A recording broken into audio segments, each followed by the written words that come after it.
This is the universe speaking to you.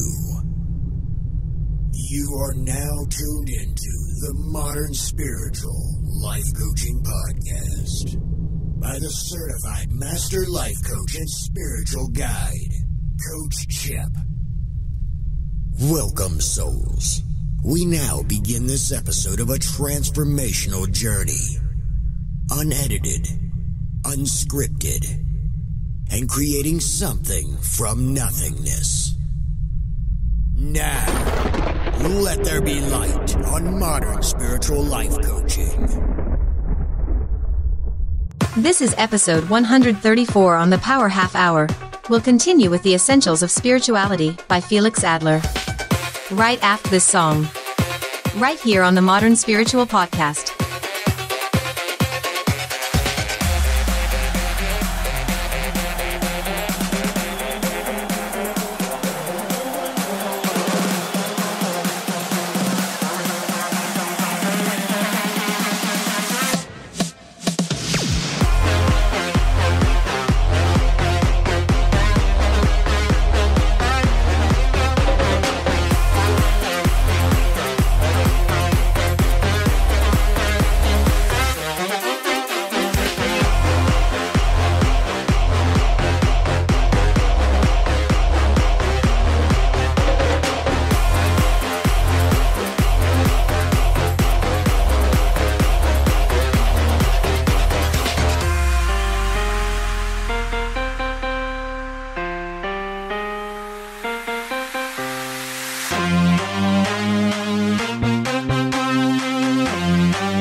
Spiritual attitude toward one's neighbor.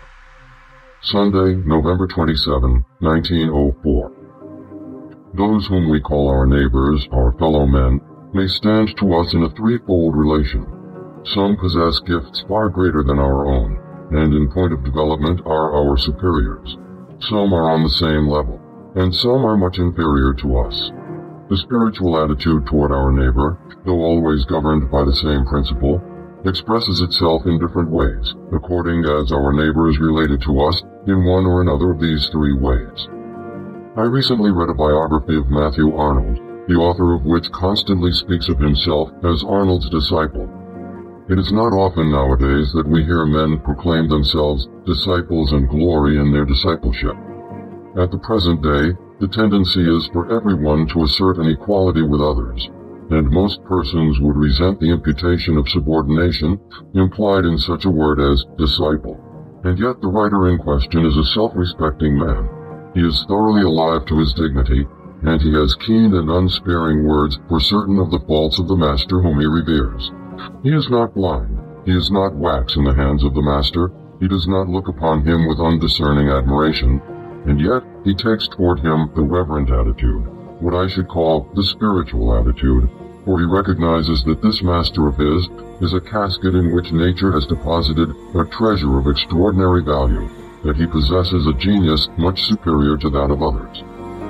The loyal disciple is concerned that his genius should appear in its full potency and in undiminished radiance. To this end is the upward look, the appreciation and reverence, and to this end also the misgiving and the remonstrance when the great man deviates from the course which he ought to follow. The same attitude of loyalty we sometimes find among the disciples of great artists and the followers of great religious teachers. Loyalty is a virtue which is somewhat underrated at the present day.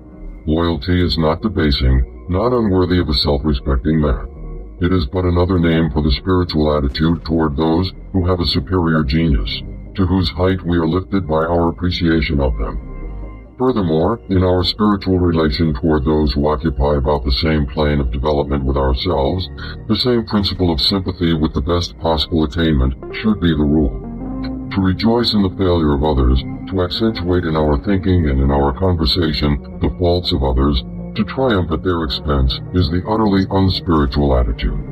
To desire that others may manifest the excellence that is latent in them, be it like to or different from our own, to desire that they shall have credit for every excellence they possess, and to sedulously aid them in developing such excellence as they can attain to, that is the spiritual attitude. I have spoken of superiors and equals, of our attitude toward those who are more developed than we are, and toward those who are about equally developed. But my address today will be mainly occupied with our duty toward those who are or seem to be wholly undeveloped. The fundamental principle of ethics is that every human being possesses indefeasible worth.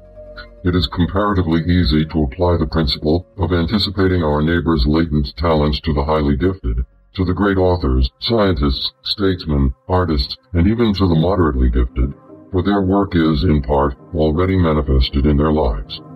But it is not so easy to apply or justify the principle in the case of the obscure masses, whose lives are uneventful, unilluminated by talent, charm, or conspicuous service, and who, as individuals at least, it might appear, could well be spared without impairing the progress of the human race.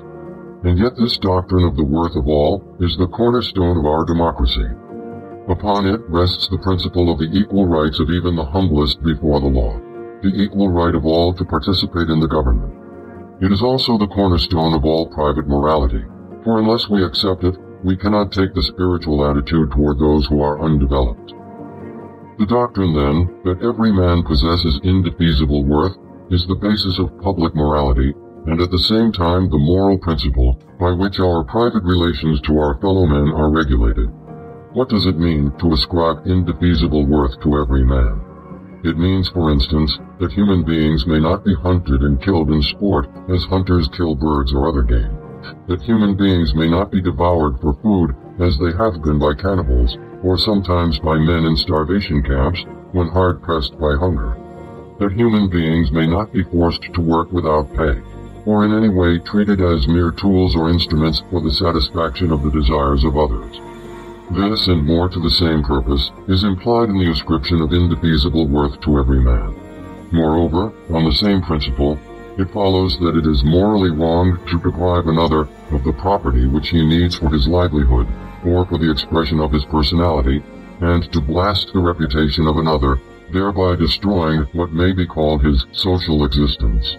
And it also follows that a society is morally most imperfect, the conditions of which are such that many lives are indirectly sacrificed because of the lack of sufficient food, and that many persons are deprived of their property through cunning and fraud. The life of animals we do take, and whatever secret compunction we may have in the matter, the most confirmed vegetarian will not regard himself in the light of a cannibal when he partakes of animal food. The liberty of animals we do abridge without scruple. We harness horses to our carriages, regardless of what may be their inclinations, and we do not regard ourselves as slaveholders when we thus use them. Why is there this enormous distinction between animals and men? Are the Hottentots so greatly elevated above the animal level? Are the lowest classes of Negroes so much superior in intelligence to animals? Have the black race and the brown race any claim to be treated as the equals of the white? Among white men themselves, is there not a similar difference between inferiors and superiors? Such questions naturally suggest themselves, and they have been asked at all times. It seems obvious that value should be ascribed to those who possess genius, or even talent, or at least average intelligence. But why should value be ascribed to every human being, just because he wears the human form? The positive belief in human worth on which is based the belief in human equality, so far as it has rooted itself in the world at all, we owe to religion, and more particularly, to the Hebrew and Christian religions. The Hebrew Bible says, "In the image of God did he create man." It is this God-likeness that to the Hebrew mind attests the worth of man. As some of the great masters on completing a painting have placed a miniature portrait of themselves by way of signature below their work, so the great world artist, when he had created the human soul, stamped it with the likeness of himself to attest its divine origin. And the greatest of the Hebrew thinkers conceived of this dignity as belonging to all human beings alike, irrespective of race or creed. In practice, however, the idea of equal human worth was more or less limited to the chosen people. At least, to keep within the bounds of the artistic simile, the members of the Hebrew people were regarded as first-proof copies, and other men as somewhat dim and less perfect duplicates. In the Christian religion, a new idea was introduced. The belief in the worth of man was founded on the doctrine of redemption.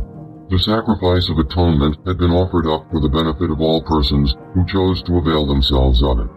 Christ had come to save the Gentile as well as the Jew, the bond as well as the free, men, women, and children of every race, living under every sky, of every color of skin and degree of intelligence. The sacred respect which we owe to every human being is due from this point of view to the circumstance that every human being is a possible beneficiary of the atonement. For him too, as the theological phrase is, Christ died upon the cross. But in Christianity too, we find that the idea of brotherhood, of equal worth, universal as it is in theory, in practice came to be considerably restricted. It did not really extend to all human beings as such. It did not extend to those who refused to be the beneficiaries of the act of atonement. In reality, it applied only to Christians or to those who were not averse to receiving the Christian faith.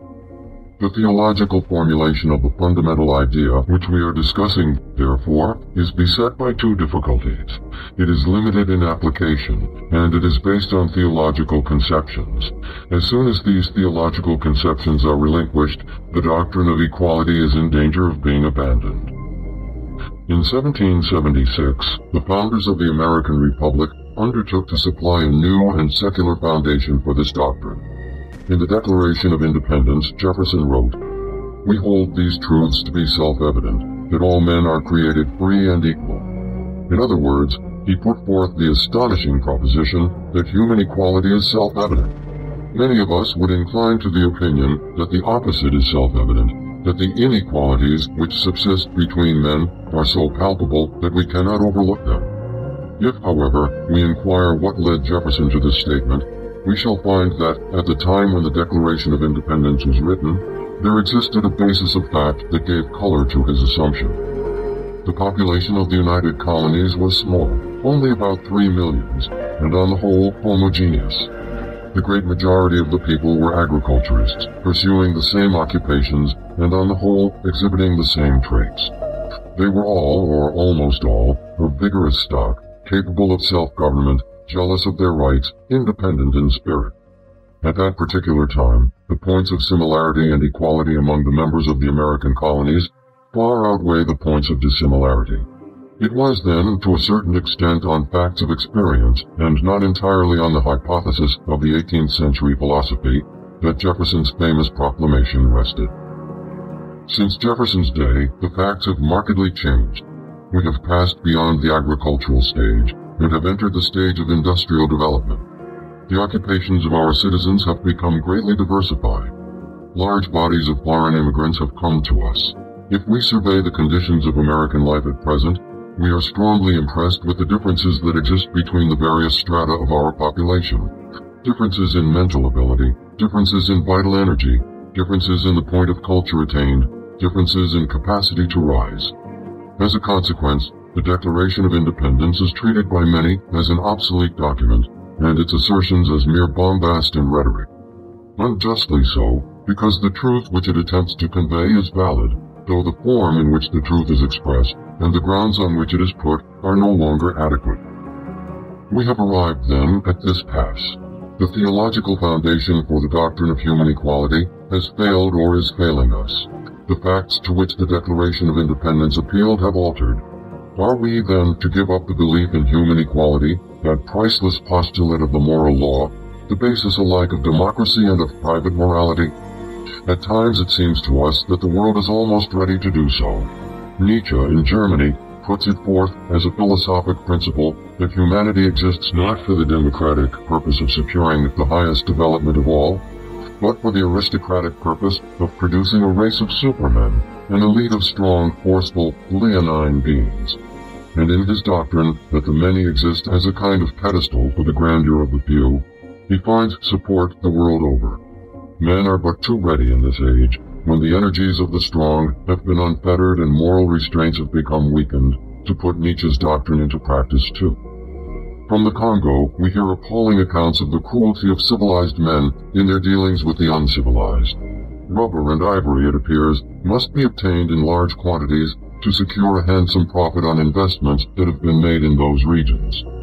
Railroads must be built to make the supply of rubber and of ivory accessible. In consequence, a system of forced labor, of virtual slavery, has been imposed on the miserable natives in order to make the building of these railroads possible. Human life has not been spared, for human life in the Congo is as dust in the balance when weighed against the profits from rubber. Punitive expeditions have been organized, in other words, wholesale slaughter has been resorted to, in order to coerce the reluctant natives to bring in their supplies more punctually. The wives and daughters of the natives have been seized, brutally chained, and detained as hostages in order to influence their husbands and fathers to a more ready obedience. The story of the Congo reads like an incredible nightmare. The civilized world is aghast at the partial revelations of it which have been published. From Armenia, we hear similar stories of ruthless contempt for human life and merciless outrage. With Kishinev and Siberia in mind, we need not comment on the conditions that exist in Russia. In the United States, the heart-rending circumstances that accompany Negro lynchings, the conditions in the sweated industries, and the widespread evil of child labor show us clearly enough how little the doctrine of the intrinsic and indefeasible worth of man has as yet become the property of even the most advanced nations. In the face of all these odds on the other side, in the face of these Confederate forces working the world over for the abasement of man, how urgent is the appeal to rescue and fortify the doctrine, to make it effectual, first in our own conduct and then in that of others. And on what tenable foundations can we rest it, that it may become operative? First, as to its meaning, it does not mean equality of gifts, or equality of mental energy, or equality in any of the traits that lead to successful careers. It means equality in the sense that each is the vehicle of some talent, however small, the bearer of some gift, however seemingly inconsiderable, which in the sum total of humanity's development is needed, that each one in his place and with his gift, however insignificant in appearance, is in fact indispensable. And what is the reason for ascribing such worth to human beings? The sole reason is that the moral law enjoins us to do so. Before ever we have discovered whether a man has worth in him or not, the moral law enjoins us to ascribe it to him, to treat him as if he had it, to see in him the light of the possibilities which he has never made good and which he never wholly will make good. And thus only, shall we bring to light, in part at least, the precious things in his nature, the existence of which we can only divine. The moral law is wholly misunderstood if it be founded on the actual worth or value of men, for none of us has great worth or value. The moral law is a law for the eliciting of possibilities. Briefly put, it enjoins that we shall invest others with a garment of light, that we shall ascribe worth to others and to ourselves, in order that they and we may become worthy. This is the spiritual basis of the doctrine of equality. This is the spiritual conception which should regulate our attitude toward our neighbors. And yet, if there were no evidence at all to support our faith in human goodness, our faith, however vigorous at first, would soon decline, and hope and courage might utterly desert us. If men on nearer acquaintance turned out to be, as some pessimists have represented them to be, hard egotists, ingrates, slanderers, backbiters, envious, incapable of generous admirations, sodden in sensuality, knaves devoid of scruple. If experience indeed bore out this sweeping impeachment, if especially the so-called masses of mankind were hopelessly delivered over to the sway of brutal instincts, of superstition and folly, the faith of which I speak might justly be termed mere fatuousness, and the rule of acting on the assumption that men are better than they appear would turn out a blind delusion. But the striking fact is that as soon as we act on the principle of looking for the latent good in others, we are rewarded by finding far more than we had any reason to expect. Take as an instance the masses of the poor and ignorant, upon whom we are so apt to pass sweeping judgments, as Carlyle did when he said that the population of England was 40 millions, mostly fools. The experience of those who have had to do with popular education does not corroborate this rash condemnation. There is hardly a child in our public schools that is not found to possess mental power of some sort, if only we possess the right method of calling it out. The new education is new and significant just because it has succeeded in devising methods for gaining access to the latent mental power, and thus reaching what had been supposed to be non-existent. Every so-called educational campaign in the field of politics brings out the same truth.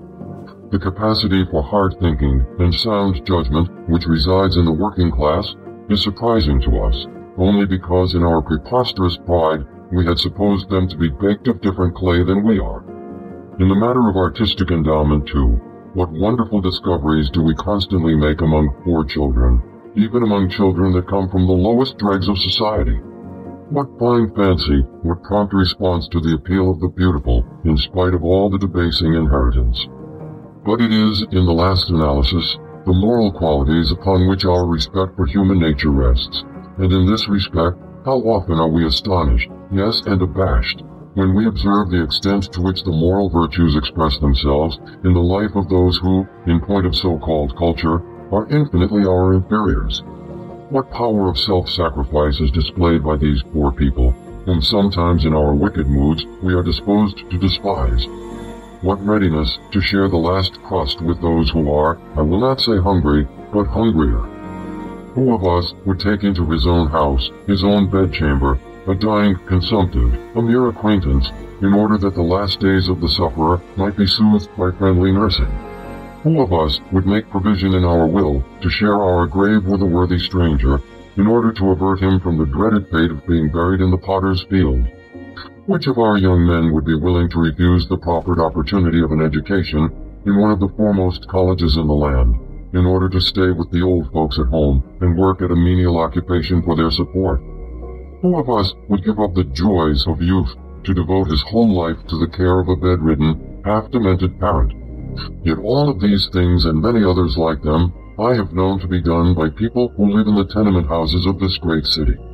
It sometimes seems as if the angelic aspect of human nature displayed itself by preference in the house of poverty, as if those who possessed no other treasure, no other jewels with which to adorn themselves, were compensated for their penury in other ways by these priceless gems of the most unselfish virtue.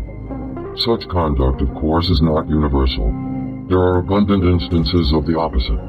But the truth remains that it is the worth with which those seem to lead the least desirable lives display toward others that assures us of their own worth.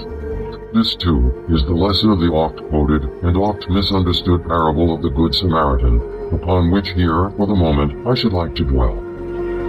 The Jewish state in the time of Jesus was substantially an ecclesiastical aristocracy. The highest rank was occupied by the priests and their assessors, the Levites. After them, sometimes disputing the first place, came the doctors learned in the sacred law. Below them the commonalty, and still lower in the social scale were the people of Samaria, who accepted the current Jewish religion only in part, and who were regarded by the blue-blood ecclesiastical aristocrats with contempt, indeed almost as outcasts. This fact it is necessary to remember in order to understand the parable. The designation Good Samaritan has become so associated with the idea of mercifulness that I doubt not there are many persons who have the impression that Samaritans, in the ancient Hebrew days, were people specially noted for their benevolent disposition. Nothing of the kind, of course, is true. The Samaritans were a despised lower stratum of the population of Palestine. Read the parable in this light, and you will perceive that the moral of it is not as commonly stated, "Everyone who has need of me is my neighbor," but that there is a far deeper meaning in it. There came to Jesus one day a man versed in the sacred law, and asked him what he must do to inherit eternal life. And Jesus replied, "The substance of right conduct is plain enough. Why do you ask as if it were a thing very recondite and difficult? Love thy God and thy neighbor." But the doctor of the sacred law, wishing to justify himself, wishing to show that the way of the upright life is not so plain, that it may be difficult to decide whom one should regard as one's equal, to whom one should ascribe worth, asked, "Who is my neighbor?" And Jesus replied in the words of the well-known parable concerning a certain man who had fallen among thieves. And these stripped him of his raiment and left him for dead on the public road that runs between Jerusalem and Jericho. Presently a member of the high aristocracy, a priest, passed by, but paid no attention to the sufferer. Then another, a Levite, came that way, looked at the man who was lying there helpless, and turned and went on his journey. Then there came one of those low-caste, despised Samaritans, and he acted like a tender human brother, bound up the man's wounds, poured oil and wine into them, etc. And Jesus said, "Which one of these three showed himself to be a neighbor to the man that had fallen among thieves? In which of the social classes did there appear to be the truest understanding of the conduct which moral duty requires of us toward our fellow men? In the upper classes or in the lowest?" And the answer evidently is, in the lowest. The point of the parable is that the Samaritan himself, whom priest and Levite and doctor of the law refused to regard as a neighbor, was worthy to be treated as a neighbor because he understood, as they did not, how to treat others as neighbors. The lesson of the parable is a twofold one. Not only that the wounded man lying untended on the road was a neighbor because of his need, but more especially that the Samaritan was a neighbor because he responded to the need, and set an example of truly human behavior to those who had doubted whether, because of his extreme social degradation, he was himself to be regarded as human. The moral qualities in men, then, constitute their most universal title to respect, and these qualities we find in all social grades and among all races and nationalities. We find them among the Chinese, as their devoted family life, the honesty of their merchants, and the ethics of Confucius indicate. We find them among the Negroes, not only in the case of exceptional persons like Booker Washington, or Dubois, or Atkinson, but also in the undistinguished life of many an obscure man and woman, whom to know more intimately is to learn to respect as a neighbor and a moral equal. What we need to build up our faith in human goodness is the clairvoyance that discerns the hidden treasures of character in others. And one other quality is indispensable for the moral appreciation of our neighbors, namely, the quality of humility. Strange as it may seem, the less we plume ourselves on our own goodness, the more we shall be ready to believe in the goodness of other people. The more we realize the infinite nature of the moral ideal and our own distance from it, the more we shall esteem as of relatively small importance the distance that separates us from others, the slight extent to which we may morally surpass them. The more we are aware of our own frequent and serious shortcomings, the more, when we perceive the moral delinquencies of others, shall we recognize in their nature the same recuperative agency which we believe to be in ourselves, namely, the power of divine regeneration that can make all things new. If we regard ourselves as morally little and yet as never lost, we shall regard no one else as lost, however morally little he may seem to be. Respect, then, for the indefeasible worth of every human being must be based not on theological systems which are fast decaying, nor on the fancied self-evidence of Jefferson's Declaration, but solely on the moral law which commands us to ascribe such worth to others, whether we perceive it or not, nay, to create it in others by ascribing it to them. Such is the spiritual attitude toward our fellow men. And though our confidence may not always be demonstrably justified by the result, though we not always succeed in uplifting others, yet by pursuing this line of conduct, we ourselves at all events shall be uplifted. Our own your life will be touched to finer issues. This is the end of part 2 of the Modern Spiritual Podcast mini-series, The Essentials of Spirituality from Felix Adler. Part 3 will be on the morning gratitude of the Happy Pandemic Monday, with Master Certified Alchemy Coach Chip. If you are enjoying our programming, be sure to give us a like, follow us on our social media accounts at modernspiritualpodcast.com. I am Sam, in for Coach Chip on this Saturday's Power Half Hour. Now I am going to play today's Redeeming Money affirmation. Then I will leave you with a sound healing meditation. Right here exclusive on the Modern Spiritual Podcast.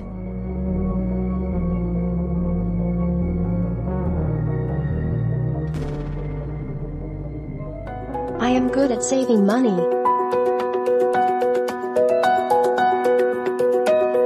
I am smart with my money.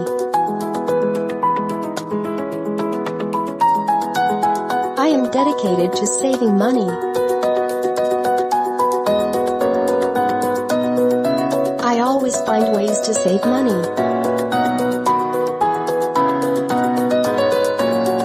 I am in total control of my finances. I closely track my spending habits. I am capable of consistently saving money.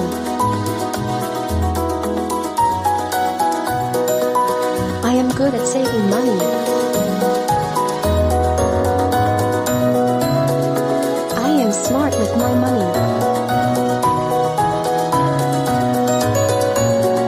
I am dedicated to saving money. I always find ways to save money.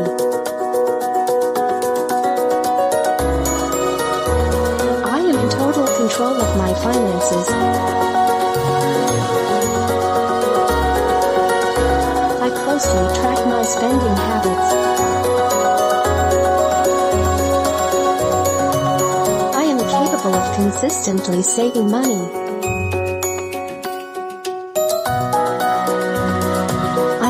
Saving money. I am smart with my money. I am dedicated to saving money. I always find ways to save money.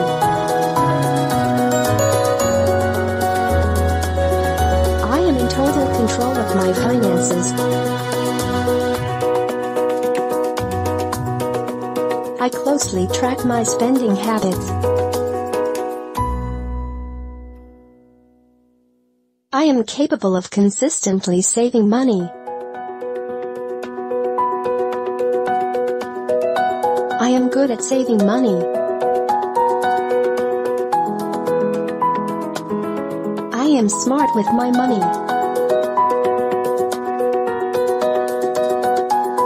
I am dedicated to saving money.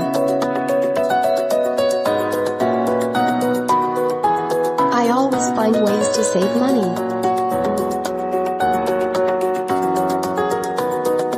I am in total control of my finances. I closely track my spending habits. I am capable of consistently saving money.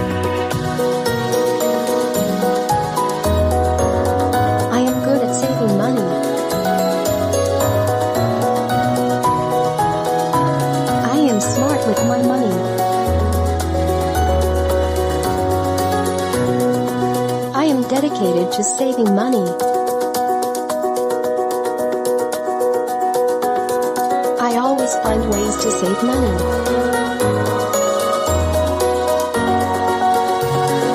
I am in total control of my finances. I closely track my spending habits. I am capable of consistently saving money. I am good at saving money.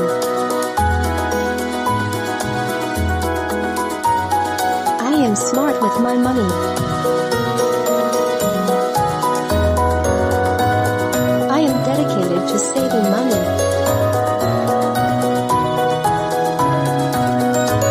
I always find ways to save money.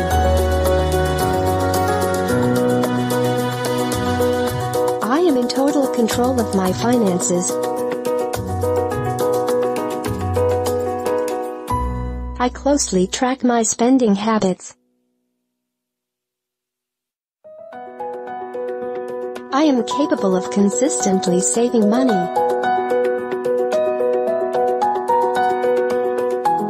I am good at saving money.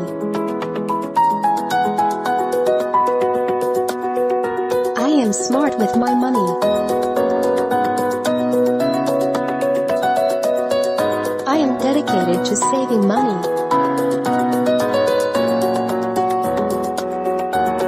I always find ways to save money.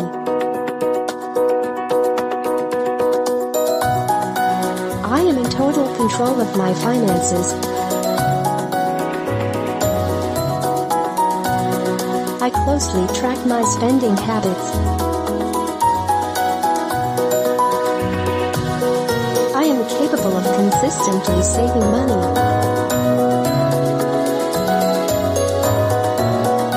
I am good at saving money. I am smart with my money.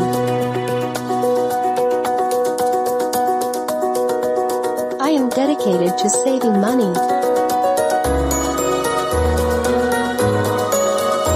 I always find ways to save money.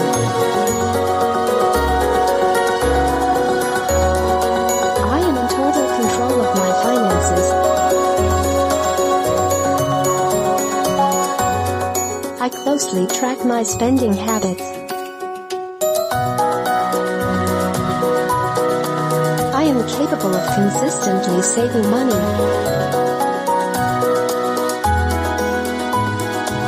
I am good at saving money.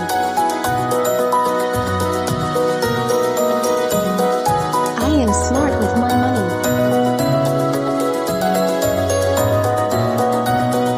I am dedicated to saving money.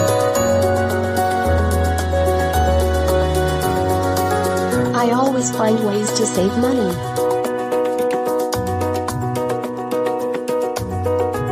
I am in total control of my finances. I closely track my spending habits. I am capable of consistently saving money.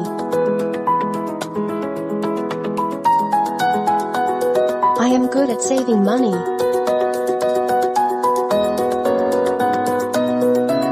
I am smart with my money.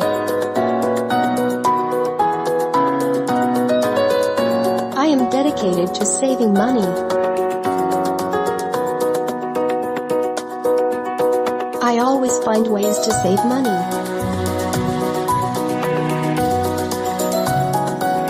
I am in total control of my finances.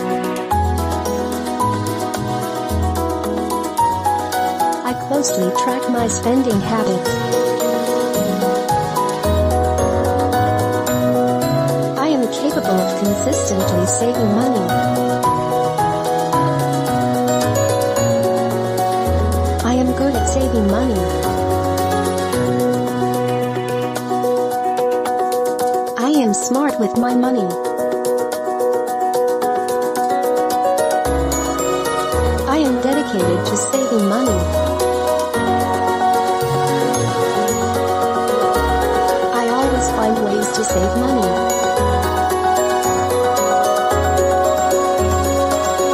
I am in total control of my finances. I closely track my spending habits. I am capable of consistently saving money. I am good at saving money.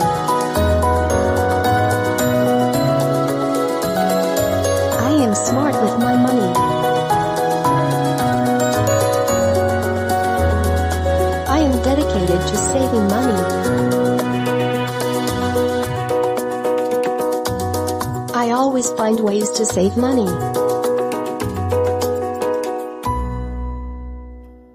I am in total control of my finances. I closely track my spending habits. I am capable of consistently saving money. I am good at saving money.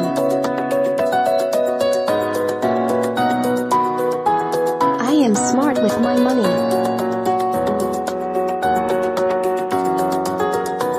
I am dedicated to saving money. I always find ways to save money.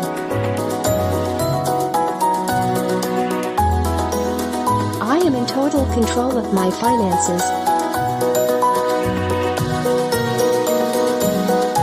I closely track my spending habits. I am capable of consistently saving money. I am good at saving money. I am smart with my money.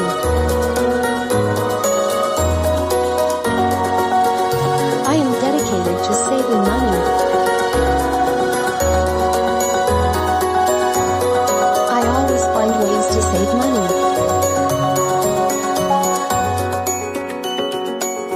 I am in total control of my finances.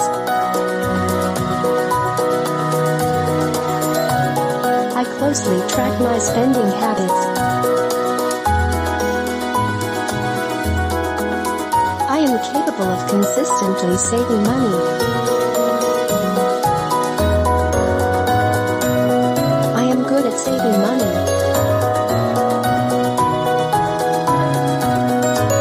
I am smart with my money. I am dedicated to saving money. I always find ways to save money. This is Alchemy Coach Chip. I'd like to thank you for being a listener to the Modern Spiritual Podcast. It means a lot to me that you guys are subscribing and you're listening and passing this along to your friends to help keep you on the path to prosperity. Now you can listen to my other channel on the Modern Spiritual Podcast, The Path to Prosperity with the Lounge with me, your host, Alchemy Coach Chip. I talk about the barriers, the tests, the things that go through from hell to heaven. And that's how you have to get to the other side. It's true experiences from the past to the present. Check it out on anchor.fm/Coach Chip.